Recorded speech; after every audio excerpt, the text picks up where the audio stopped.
ನಮಸ್ಕಾರ. Disc bulge ಆಗಿದೆ, ಅದು ಹೆವಿ ಹಾರ್ಡ್. ಇವರು ಅಗ್ರಿಕಲ್ಚರ್ ಕೆಲಸ ಮಾಡ್ತಾರೆ, ಹೆವಿ ಹಾರ್ಡ್ ವರ್ಕ್ ಕೆಲಸ. ಅದು ಅಡಿಕೆ ಕಟ್ ಮಾಡೋದು ಮತ್ತು ಚೀಲ ಹೊರೋದು, ಅದರಿಂದ ನಮಗೆ ಡಿಸ್ಕ್ ಬಲ್ಜ್ ಆಗಿದೆ ಅಂತ ಅಂದ್ಕೊಂಡು ಕೆಲಸನ ಚೇಂಜ್ ಮಾಡ್ತೀನಿ. ಮತ್ತು ಫ್ಯಾಬ್ರಿಕೇಷನ್ ಕೆಲಸನೂ ಚೇಂಜ್ ಮಾಡ್ತೀನಿ. ಅದನ್ನು ಎರಡು ಒಟ್ಟಿಗೆ ಮಾಡ್ತಾರಂತ, ಅದನ್ನು ಚೇಂಜ್ ಮಾಡ್ತೀನಿ ಅಂತ ಹೇಳ್ತಿದ್ದಾರೆ. ದಯವಿಟ್ಟು ಡಿಸ್ಕ್ ಬಲ್ಜ್ ಆ ಥರ ಅಥವಾ ಮಂಡಿನ ಬಂದರೆ ಕೆಲಸ ಚೇಂಜ್ ಮಾಡೋ ಅವಶ್ಯಕತೆ ಇಲ್ಲ. ಕೆಲಸ ಚೇಂಜ್ ಮಾಡೋದು ಯಾವತ್ತೂ ನಮಗೆ ಪರ್ಮನೆಂಟ್ ಸೊಲ್ಯೂಷನ್ ಆಗಲ್ಲ. ನಾವು ಕೆಲಸ ಮಾಡುವಾಗ ಜೊತೆಗೆ ಕಾಫಿ ಕುಡಿಯೋದು, ಟೀ ಕುಡಿಯೋದು, ಮತ್ತು ಈ ಅನ್ವಾಂಟೆಡ್ ಹ್ಯಾಬಿಟ್ಸ್ ಇರ್ತವೆ, ಪಾನ್ ಮಸಾಲಗಳು ಪ್ಲಸ್ ಸ್ಮೋಕು, ಆಲ್ಕೋಹಾಲ್ ಈ ಥರದ್ದೆಲ್ಲ ಎಲ್ಲನೂ ಕೂಡ ನಮ್ಮ ಬಾಡಿನ ವೀಕ್ನೆಸ್ ಮಾಡ್ತೇವೆ. ಅವನ್ನ ಬಿಡಬೇಕೆ ಹೊರತು ನಾವು ಕೆಲಸನ ಬಿಡೋ ಅವಶ್ಯಕತೆ ಇಲ್ಲ. ಆ ಒಂದು ಕೆಟ್ಟ ಅಭ್ಯಾಸಗಳನ್ನ ನಾವು ಇಟ್ಕೊಂಡು ಯಾವ ಕೆಲಸಕ್ಕೆ ಹೋದ್ರೂ ಕೂಡ ಪೈನ್ ಬಂದೇ ಬರುತ್ತೆ. ಈ ಕೆಟ್ಟ ಅಭ್ಯಾಸಕ್ಕೆ ಬಿಟ್ಟರೆ ಯಾವ ಕೆಲಸ ಮಾಡಿದ್ರೂ ಪೈನ್ ಬರಲ್ಲ. ಇದು ನಾವು ಕೊಡ್ತಕ್ಕಂಥ ಒಂದು ಸಂದೇಶ. ಸೊ ಇವ್ರಿಗೆ ಆಲ್ಮೋಸ್ಟ್ ಇಂಜೆಕ್ಷನ್ ಕೊಟ್ಮೇಲೆ ಡಿಸ್ಕ್ ಬಲ್ಜ್ ಇದು ಒಂಥರ ಡಿಸೈನಾಗೆ ಡಿಸ್ಕ್ ಬಲ್ಜ್ ಔಟ್ ಆಗಿದೆ. ಹಿಂಗೆ ಹೋಗಿಟ್ಟು ಈ ಥರ ಇದೆ. ಅಂದರೆ ಏನಂದರೆ ನ್ಯೂಕ್ಲಿಯಸ್ ಪಲ್ಪೋಸಸ್ ಅಲ್ಲಿ ಲಿಕ್ವಿಡ್ ಏನಿರುತ್ತೆ ಅದು ಅರ್ನೇಟಾಗಿ ಈಚೆ ಬಂದಿದೆ ಅದು. So it has spread out into the spinal column.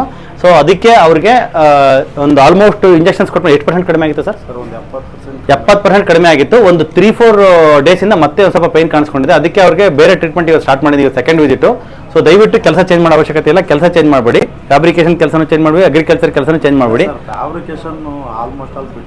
ಇಲ್ಲ ಇಲ್ಲ, ನೀವು ಯಾವುದನ್ನು ಚೇಂಜ್ ಮಾಡೋ ಅವಶ್ಯಕತೆ ಇಲ್ಲ. ಬಿಕಾಸ್ ಆಫ್ ಬ್ಯಾಕ್ ಪೈನ್ ಇಂದ ಬಿಡೋ ಅವಶ್ಯಕತೆ ಇಲ್ಲ. ಓಕೆ ಓಕೆ ಓಕೆ, ಆ ಥರದ್ದು ಏನಾದರೂ ನೋಡ್ಕೊಂಡು ಇದು ಮಾಡೋಂಗಿರೋ ಮಾಡಿ. ಬಟ್ ಬ್ಯಾಕ್ ಪೈನ್ ಇದೆ, ಅಲ್ಲಿ ವೆಯ್ಟ್ ಎತ್ತಬೇಕು, ಅದರಿಂದ ನಾನು ಕೆಲಸ ಬಿಡಬೇಕನ್ನೋ ಉದ್ದೇಶದಿಂದ ಬೇಡ. ನೀವು ಸ್ಟ್ರೆಂತ್ ಮಾಡೋಣ, ಅದನ್ನು ಡಿಸ್ಕ್ನ ಸ್ಟ್ರೆಂತ್ ಮಾಡಿಬಿಟ್ಟು ನಾರ್ಮಲಾಗಿ ಎಷ್ಟು ಆತ ಅದನ್ನ ವಾಪಸ್ ಬರೆಸ್ಬಿಟ್ಟು ದೆನ್ ಅದೇ ಥರ ಕಂಟಿನ್ಯೂ ಮಾಡ್ಕೊತ ಹೋಗಿ. ನೀವೇನು ಪಥ್ಯ ಮಾಡಿದ್ರೆ ಲಾಸ್ಟ್ ಒಂದು 3 ವಾರದಿಂದ ಅದೇ ಪಥ್ಯ ಕಂಟಿನ್ಯೂ ಮಾಡ್ಕೊಂಡು ಹೋಗಿ. ಅದಕ್ಕೆ ಇನ್ನೂ ಅಡಿಷನಲ್ ಪಥ್ಯ ಅದು ಹೇಳ್ಕೊಡ್ತಾರೆ. ಸರಿನಾ? ಓಕೆ.